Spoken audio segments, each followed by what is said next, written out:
नमस्कार मेरे प्यारे विद्यार्थियों, मैं आपका अपना अंकित सर तहे दिल से स्वागत करता हूं सुपर कोचिंग टेक्स्ट बुक के इस बेहतरीन प्लेटफॉर्म पे। आज के इस सेशन में हम लोग चर्चा करने वाले हैं कि यूपी एलटी ग्रेड में मैथमेटिक्स का महत्वपूर्ण टॉपिक क्या है, ठीक है ना। और दूसरा, आप थंबनेल में देख रहे होंगे कि सेफ स्कोर क्या होगा। अब भले ही थंबनेल में सेफ स्कोर आ गया, कुछ सेफ स्कोर पे हम लोग चर्चा भी करेंगे, लेकिन कट ऑफ हो गया, सेफ स्कोर हो गया, ये परीक्षा के पहले इस पे मतलब कि इसका जो फैक्टर होता है ना, जो कट ऑफ और सेफ स्कोर बताता है, वो होता है कि एग्जामिनेशन का लेवल क्या था और जो परीक्षार्थी हैं, जो एस्पिरेंट है, वो कैसा वहां पे प्रदर्शन किए हैं। तब भी हम लोग कुछ बातें करेंगे कि जो अपर वैल्यू होगा, जो हाईएस्ट नंबर हम दिमाग में सोच के चलेंगे, वो कितना होगा।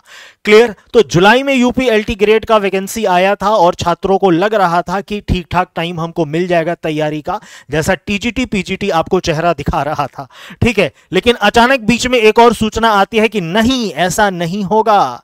6 दिसंबर से आपका परीक्षा कंडक्ट कराया जाएगा, यानी कि एग्जाम पैटर्न बदला। और एग्जाम पैटर्न में क्या हुआ कि पहले प्री आया, फिर मेंस आया, फिर एक सूचना आ गई कि भैया 6 दिसंबर से आपका प्री होना प्रारंभ हो जाएगा अलग अलग विषयों का। और उसमें जो सबसे पहली तिथि हम लोगों को देखने को मिल रही है वो ये है कि 6 दिसंबर को आपका गणित का पेपर है, मैथमेटिक्स का प्री का पेपर होगा।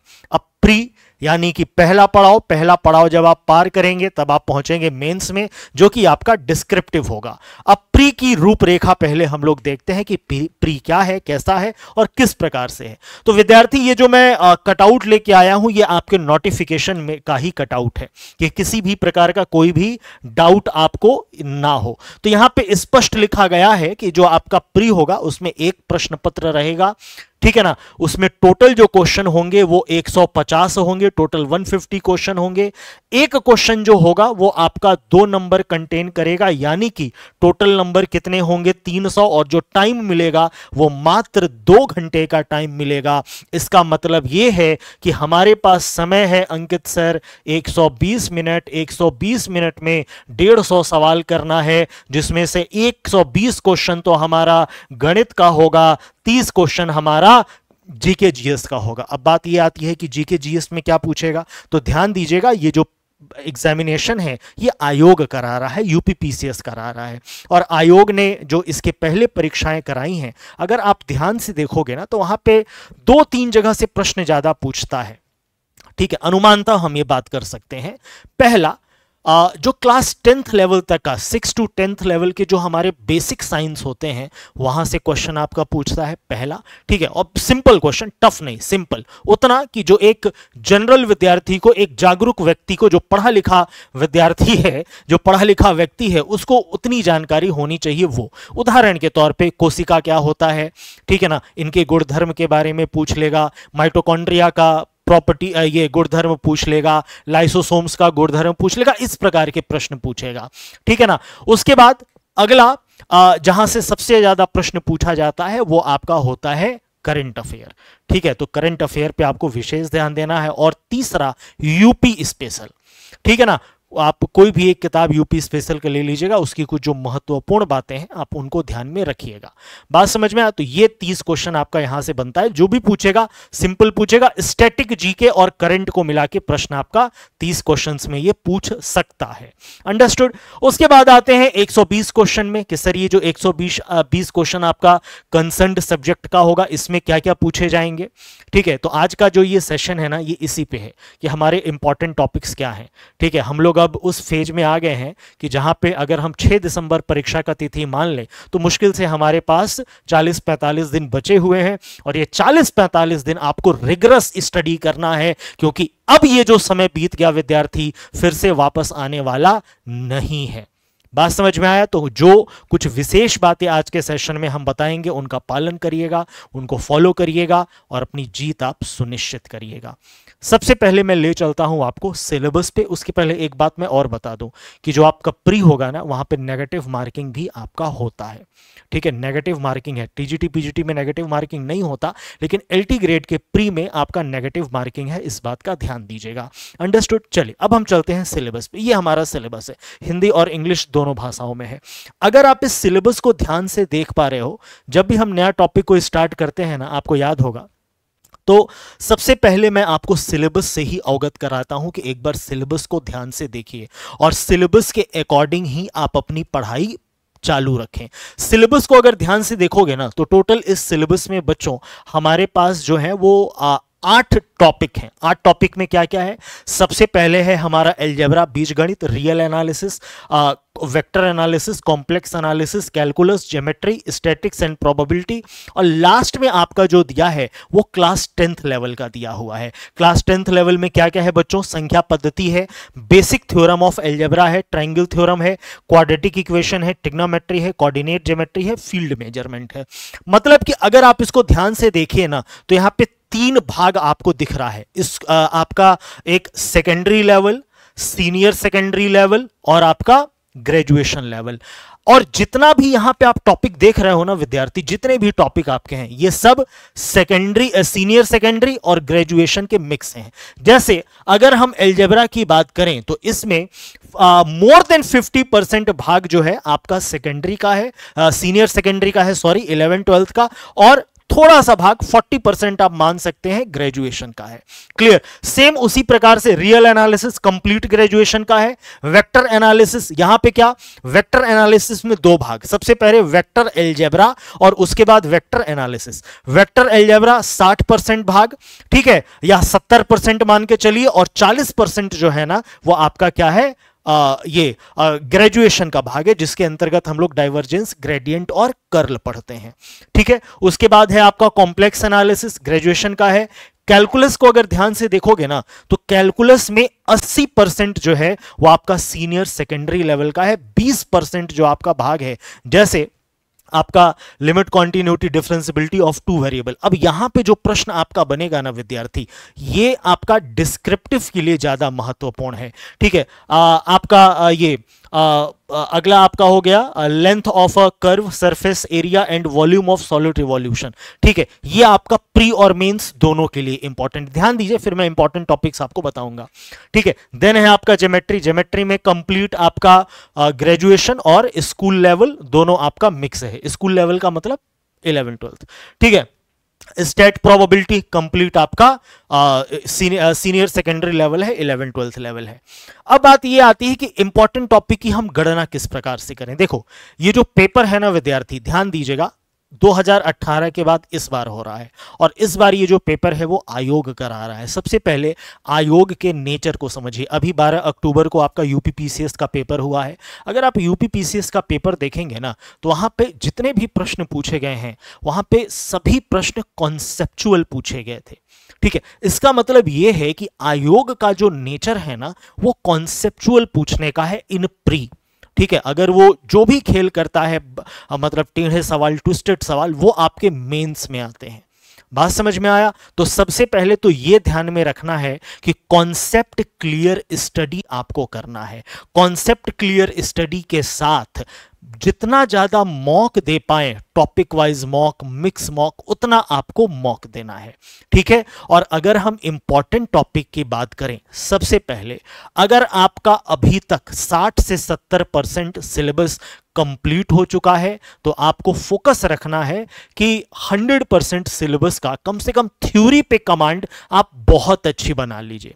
ठीक है, क्वेश्चन ज्यादा प्रैक्टिस ना कर पाए कोई बात नहीं, थ्योरी पे कमांड 100% सिलेबस के थ्योरी पे कमांड बनाइएगा।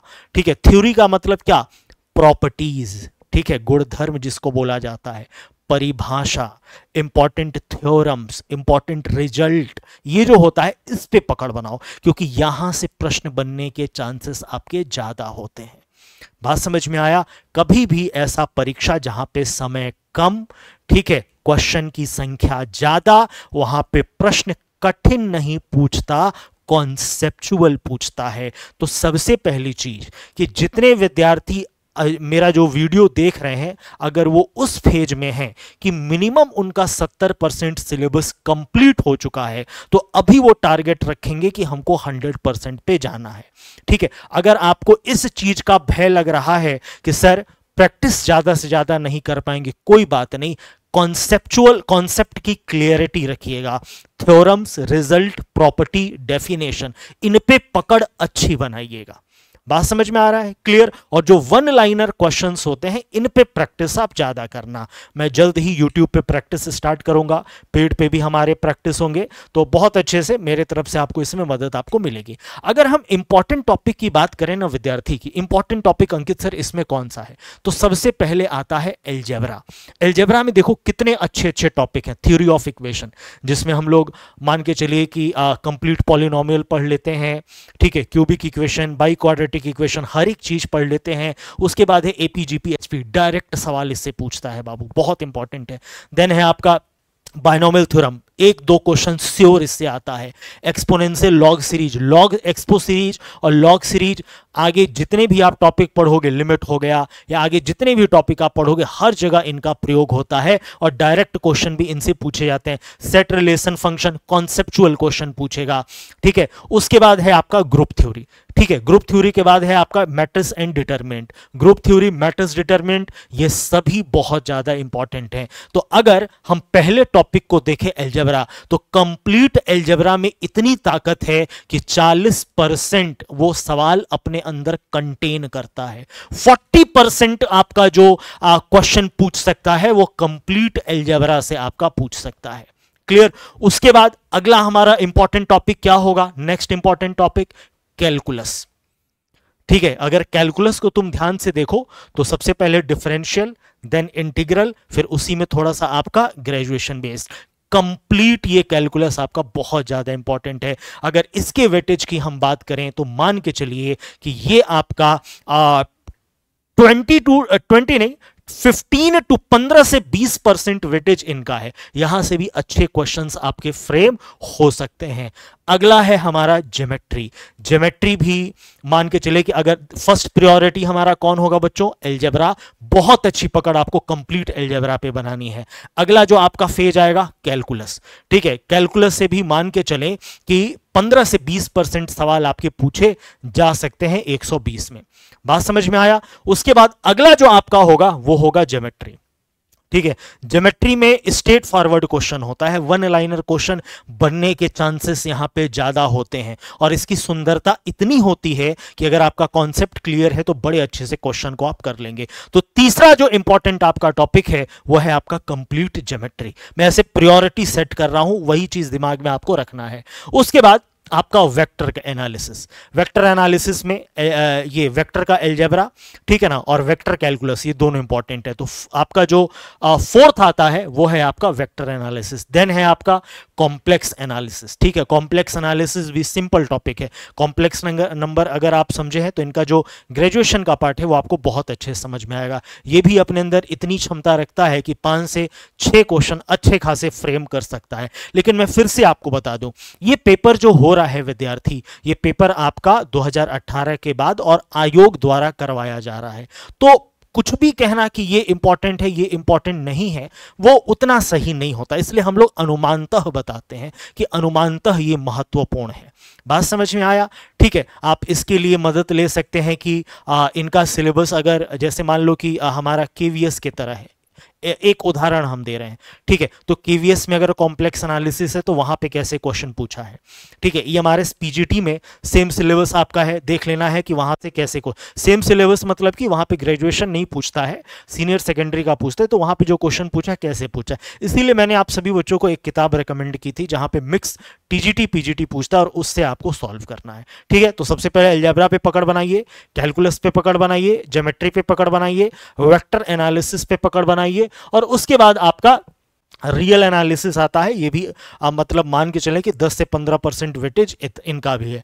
लेकिन इस पूरी तैयारी में विद्यार्थी आप सेकेंडरी लेवल को मत भूलिएगा, क्लास 10th लेवल को मत भूलिएगा, जहां पे नंबर सिस्टम है, ट्रिग्नोमेट्री है, आपका एलजेब्रा है। क्योंकि ये जो पेपर है ना, आप देखो, ये जब परीक्षा आप क्वालिफाई करोगे तो आप कहां पे अध्यापक बनोगे? क्लास 9th और 10th में, ठीक है। तो हो सकता है कि यहां से भी प्रश्न आपका ज्यादा बने। अब हम लोग इतना मशगूल इसमें हो जाते हैं कि इस चीज को हम छोड़ दें, और गलती से अगर 20 क्वेश्चन भी इतने टॉपिक से आ गए ना तो समझो, और उसे अगर आप नहीं कर पाए तो समझिए कि बहुत ज्यादा पीछे आप चले जाएंगे। तो इसको भी ध्यान में आपको बहुत ज्यादा रखना देखना है। ठीक है, हम लोग यूट्यूब पे, पेड पे, दोनों जगहों पे बहुत अच्छे से इन कंप्लीट टॉपिक को देख रहे हैं, अच्छे से एक एक चीज को हम लोग कवर अप कर रहे हैं। ठीक है, तो ये आपके इंपॉर्टेंट टॉपिक है। सबसे पहले आपका अलजेब्रा, देन आपका कैलकुलस, थर्ड आपका है ज्योमेट्री, ज्योमेट्री के बाद आप वेक्टर एनालिसिस, रियल एनालिसिस, और लास्ट में इसको बिल्कुल नहीं छोड़ना है जो है आपका क्लास 10th लेवल का नंबर सिस्टम। स्टेट और प्रोबेबिलिटी से भी आपके अच्छे क्वेश्चन पूछे जाते हैं। ठीक है, यहां से भी आपका स्ट्रेट फॉरवर्ड क्वेश्चन पूछता है। देखिए, उन टॉपिक पे आप सबसे ज्यादा ध्यान रखिएगा जहां पे वन लाइनर क्वेश्चन आपका सबसे ज्यादा फ्रेम होता है, और वो है आपका अलजेब्रा, आपका ज्योमेट्री, कैलकुलस। यहां से वन लाइनर क्वेश्चंस बहुत ज्यादा फ्रेम हो सकते हैं। और कैसे वन लाइनर की, अगर आपका कॉन्सेप्ट क्लियर है तो बड़े आराम से टिक मार के आप आगे बढ़ जाएंगे। ठीक है, लेकिन उसके साथ साथ ये जो टॉपिक है ये भी हमारे सभी इंपॉर्टेंट है। ठीक है, आपको ध्यान ये रखना है, मैं हमेशा आपसे ये कहता हूं कि अगर आपको लगता है ना कि हर एक चीज पे हम पकड़ बनाते जाएं, ठीक है, और समय आपके पास कम है, तो जल्दी जल्दी के चक्कर में ना आप इंपॉर्टेंट चीजों पे ध्यान नहीं दे पाते। ठीक है, तो बस अपने आप को ये कहना है कि आज जो हम पढ़ रहे हैं उस आज में हम परफेक्ट हों। पैनिकनेस में, जैसे मान लीजिए कुछ ऐसे भी विद्यार्थी होंगे जिनका बहुत ज्यादा सिलेबस बचा होगा, तो उनको पैनिक नहीं होना है। ठीक है, बस दिमाग में इतना रखना है कि हम जितना पढ़ें परफेक्ट तरीके से पढ़ें, एक अच्छा शेड्यूल बना के पढ़ें। बात समझ में आया? मैं पेड वाली क्लास लूंगा आफ्टर दिवाली, तो उसमें हम एक शेड्यूल तैयार करेंगे सभी विद्यार्थी के लिए। ठीक है, जो हमारा टॉपिक हो गया है, जो हमारा टॉपिक होने वाला है, ठीक है, उसको हम रिवीजन शेड्यूल कहेंगे, और उस रिवीजन शेड्यूल के माध्यम से आपको बताऊंगा कि इस प्रकार से इन टॉपिक का आपको तैयारी करना है। बात समझ में आया? तो अच्छे से आप लोग पढ़ते रहिए, हर एक चीजों को पढ़ते रहिए। ठीक है, और जो आपको क्रम बताया गया है उस क्रम का ध्यान रखिएगा। क्लियर हुआ? ठीक है, और आप सभी विद्यार्थियों के लिए एक महत्वपूर्ण जानकारी मैं और आपको दे दूं कि मेरे प्यारे विद्यार्थी, सबसे पहले तो ये टेलीग्राम चैनल आप ज्वाइन कर लेना। ये मेरा टेलीग्राम चैनल है, इसमें महत्वपूर्ण शीट, क्लास के इंपॉर्टेंट अपडेट, वो सब जानकारी मैं आपको यहाँ पे देता रहता हूँ। दूसरी चीज बच्चों, सबसे पहले तो बातों बातों में आपको एक बात मैं बताना भूल गया कि बात क्या, मतलब कि विश करना आप सभी बच्चों को भूल गया कि आप सभी विद्यार्थियों को दिवाली की ढेर सारी शुभकामनाएं। और इस दिवाली बस मन में ये ठान लीजिए कि जो अगला दिवाली हम मनाएं उस समय हमारे मतलब कि हम एक अच्छे जिस चीज़ की हम तैयारी कर रहे हैं उस हम पद पे हों। और हमारे सामने अभी विभिन्न परीक्षाएं हैं। अगर आप मल्टीपल टीचिंग एग्जाम दे रहे हैं तो LT ग्रेड है, GIC है, EMRS है, DSSS भी है। ठीक है, और इन सभी परीक्षाओं की तैयारी बच्चों आप बहुत ही कम शुल्क में कर सकते हैं। वो है आपका 899 रुपए में आप इन सभी परीक्षाओं की तैयारी कर सकते हैं। सभी परीक्षाओं का लाइव प्लस रिकॉर्डेड क्लास, और साथ में आपको टेक्स्ट बुक का पास प्रो मैक्स मिलेगा जिसमें कंप्लीट टॉपिक वाइज और मिक्स मॉक आपको मिलता है। इसको अवेल आप कैसे करेंगे बच्चों? तो इसके लिए ये शुल्क, इस शुल्क में बैच आपको तभी मिलेगा जब आप कूपन कोड यूज करिएगा RAO। ठीक है ना, इस कूपन कोड का यूज करना है। और अगर आपको किसी भी प्रकार का कोई डाउट होता है, कोई क्वेरी होता है, तो बच्चों ये हमारा व्हाट्सएप नंबर है। ठीक है, ये हमारा व्हाट्सएप नंबर है, आप इस पे अपना डाउट या क्वेरी भी भेज सकते हैं, या आप इस पे मुझे व्हाट्सएप कर दीजिएगा, मैं आपको लिंक शेयर कर दूंगा, और वो आपका डिस्काउंटेड लिंक होगा, मतलब कि डिस्काउंट लगा होगा, और उसके माध्यम से बड़े आराम से आप बैच में जुड़ सकते हैं। बात समझ में आया? तो तैयारी में लग जाइए और मन लगा के तैयारी करिए कि इस बार जीत हमको सुनिश्चित करना है। और एक बात और ध्यान दीजिएगा विद्यार्थी कि मन के जीते जीत है और मन के हारे हार। अगर आप मन में ठान लिए हैं कि हमको जीतना है, ठीक है, तो पूरी कायनात लग जाएगी आपको जिताने में। अगर आप पैनिक हैं, अगर आप घबरा रहे हैं, आपको डर लग रहा है, ठीक है, तो डर आपकी क्षमता कम कर देता है और आपके जीत को धूमिल कर देता है। ठीक है, तो एक ठान लीजिए कि हमको जीतना है, खुद से कहिए कि हम जीत के रहेंगे और पक्का जीतेंगे। और श्योर मैं कहता हूं बच्चों की जीत आपकी जरूर होगी। तो तैयारी में लग जाओ और अच्छे से तैयारी करो। बहुत बहुत धन्यवाद। जय हिंद, जय भारत।